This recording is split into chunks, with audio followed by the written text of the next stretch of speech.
The 206 bones of the adult skeleton provide structure and protection and facilitate motion. The skeleton protects vital organs. The brain is surrounded by bones that form part of the skull. The heart and lungs are located within the thoracic cavity.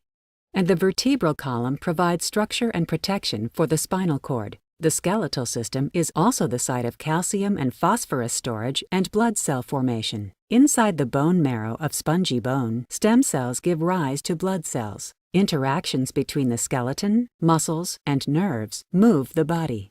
The nervous system sends commands to skeletal muscles to contract, producing movement at joints or articulations between bones. Movement of the skeleton often involves pairs of muscles that perform opposing actions, like flexing and extending or bending and straightening. Muscles involved in these paired actions are categorized as agonists and antagonists. A muscle that contracts to generate the main force of an action is called the prime mover, or the agonist for that action. Muscles that perform the paired and opposing action are called the antagonists.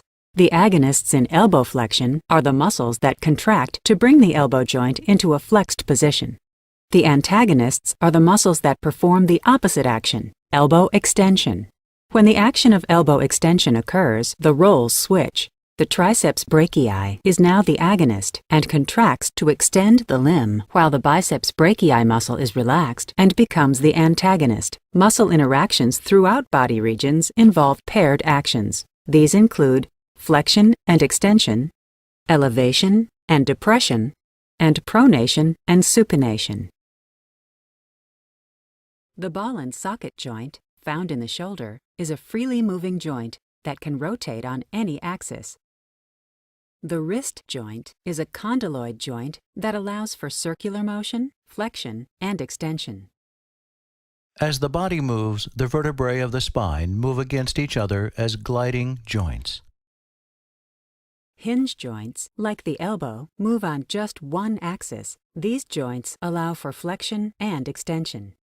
At the top of the spine, the atlas and axis form a pivot joint that allows for rotation of the head.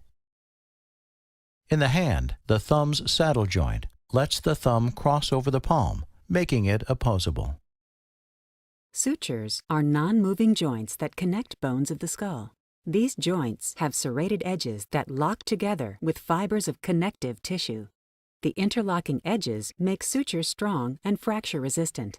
All skull joints are sutures, except for the joint connecting the mandible to the temporal bone, which is a movable synovial joint. Somatic reflexes are automatic responses to stimuli that allow for fast reactions before messages reach the brain. These reflex actions occur in a series of steps known as the reflex arc. First, a sensory receptor detects a stimulus and a signal travels through afferent neurons towards the spinal cord.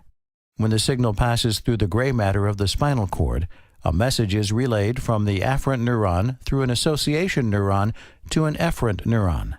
This leads to a quick, automatic reflex reaction that occurs without the need for processing in the brain. The muscular, nervous, and skeletal systems interact to produce movement. Messages travel through the nervous system to the skeletal muscles that attach to bones throughout the body. The fibrous appearance of skeletal muscles is created by the arrangement of proteins inside the cells that form muscle tissue. Motor neurons of the nervous system connect with these skeletal muscles.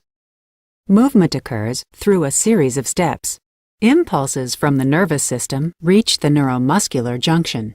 The neuron releases a neurotransmitter called acetylcholine. It binds to receptors on the muscle and begins a chemical reaction within its fibers. The muscle filaments slide across each other and the muscle shortens or contracts. This action produces movement.